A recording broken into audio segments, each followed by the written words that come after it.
नमस्कार सबको। मैं नूरजहाँ। आज मैं आप सबके सामने साहित्यकार सुदर्शन जी की बहुत अच्छी कहानी है हार की जीत, उसके सारांश को आपके सामने प्रस्तुत करना चाहती हूँ।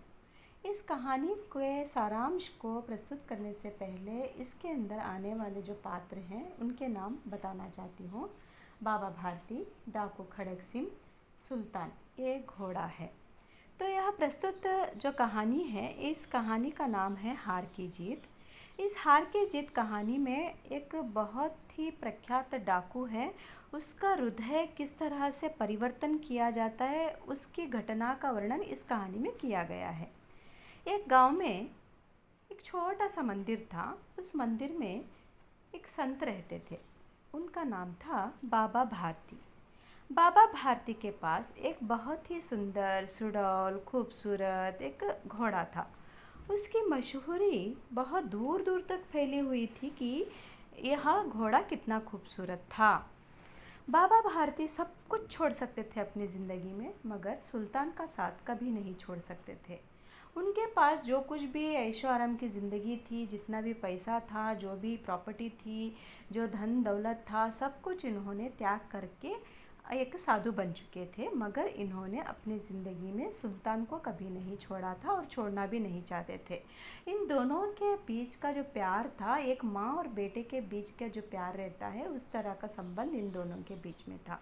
क्योंकि उस घोड़े को देखने के बाद उनके अंदर जो प्रॉब्लम्स थी, जो भी समस्याएं रहती थी, उन सबको भूलकर ये खुशी महसूस करते थे और उसे अपने बेटे से ज़्यादा मानते थे। तो यह चर्चा जो है, इनके पास जो घोड़ा था वो बहुत ही अच्छा था, ये सब जगह फैल चुकी थी। और रोज़ाना बाबा भारती अपने काम के साथ साथ सैर पर, घोड़े के साथ सैर, हर दिन 8 से 10 मील दूर तक सैर पर जाकर आते थे। उसी इलाका का एक मशहूर डाकू था, उसका नाम था खड़ग सिंह। उसके कानों में यह सुल्तान की जो चर्चा है वो पड़ चुकी थी। तब से ये भी सुल्तान को चाहने लग गया था, सिर्फ सुनकर ही चाहने लग गया था। और वह उसे देखने के लिए बेचैन हो उठा। और एक बार क्या किया उसने, दोपहर के समय में बाबा भारती के पास बाबा भारती के पास गया और नमस्कार करके बैठ गया। बाबा भारती ने उससे पूछा कि कहो खड़ग सिंह, क्या हाल है, इधर कैसे आना हुआ? खड़ग सिंह ने कहा कि आपकी कृपा है, बहुत अच्छा हूँ, चंगा हूँ। सुल्तान को देखने की चाह मुझे यहाँ खींच लाई है। इस पर बाबा भारती के उत्तर दिया कि सचमुच घोड़ा देखना चाहते हो तुम, उसके पैर से यहाँ पर आए हो? उन्होंने खड़ग सिंह को अस्तबल में लेकर गए और घोड़े को दिखाया। खड़ग सिंह उस पर लट्टू हो गया, एकदम से उसके ऊपर मन आ गया और वह मन ही मन में सोचने लगा कि घोड़ा हो तो ऐसा हो, और यह घोड़ा इस संत के क्या काम आए, तो घोड़ा मेरे हाथ आए और मेरे साथ रहे और मुझे कुछ काम आएगा यह घोड़ा।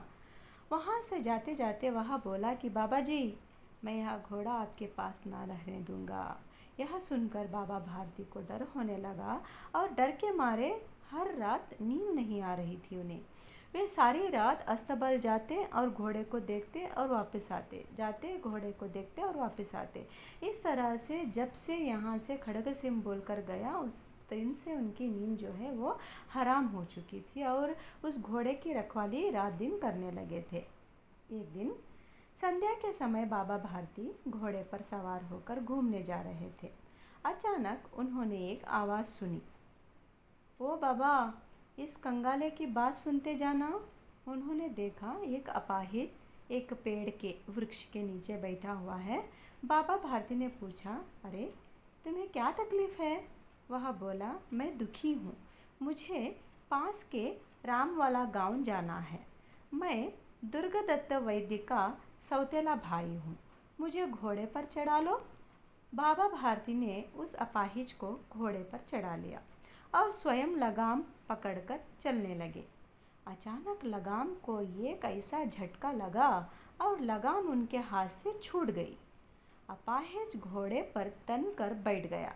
अपाहिज के वेश में वह खड़ग सिंह था। बाबा भारती के मुंह से चीख निकल गई। बाबा भारती थोड़ी देर चुप रहने के बाद चिल्लाकर बोले, खड़ग सिंह, मेरी बात सुनते जा। वह कहने लगा, बाबा जी, अब घोड़ा ना दूंगा। बाबा भारती बोले, घोड़े की बात छोड़ो, अब मैं घोड़े के बारे में कुछ ना कहूँगा। मुझे वह घोड़ा नहीं चाहिए। मेरी एक प्रार्थना है कि इस घटना के बारे में तुम किसी के सामने मत बोलो, क्योंकि लोग यदि इस घटना के बारे में सुनेंगे या लोगों को पता चलेगा तो लोग गरीबों की सहायता करना छोड़ देंगे, लोगों के ऊपर, दीनहीनों के ऊपर विश्वास करना छोड़ देंगे। बाबा भारती सुल्तान की ओर से मुंह मोड़कर ऐसे चले गए मानो उसके साथ उनका कोई संबंध ही ना था। बाबा जी के यह जो शब्द थे खड़ग सिंह के कानों में गूंजने लगे। यह बात खड़ग सिंह के मन को छू गई। वह बाबा भारती के ऊंचे विचारों को देखकर आश्चर्यचकित रह गया। वह उस घोड़े को इतना प्यार करते थे कि उसके बिना जी ही नहीं सकते थे, लेकिन इस समय उन्हें अपने दुख की चिंता नहीं थी, बल्कि वे दीन, दुखिया, गरीब, लाचार लोगों के बारे में सोचने लगे थे। एक रात खड़ग सिंह घोड़ा लेकर बाबा भारती के मंदिर में आया और चारों ओर खामोशी खामोशी फैली हुई थी। अस्तबल का फाटक खुला था। उसने सुल्तान को ले गया और ले जाकर बांध दिया और फाटक बंद कर चला गया। उसकी आंखों से पश्चाताप के आंसू जो है वो बहने लगे थे। रात के आखिरी पहर में बाबा भारती स्नान आदि के बाद अचानक ही अस्तबल की ओर चल दिए, पर फाटक पर पहुंचकर उन्हें वहां सुल्तान के न होने की बात फिर से याद आई और स्वयं वहीं पर रुक गए। और उसी संदर्भ में अस्तबल से सुल्तान की हिनहिनाने की आवाज़ आई।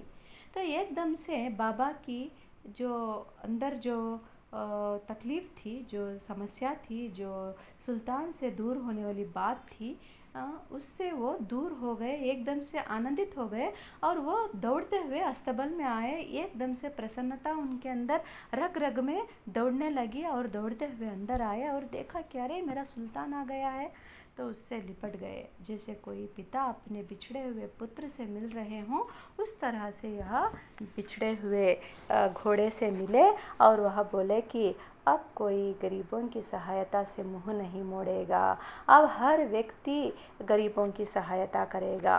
तो यहाँ पर यह कहानी जो है वो समाप्त होती है। तो इस तरह से एक क्रूर डाकू जो था उसका मन एक अच्छी बातों से परिवर्तित हो जाता है।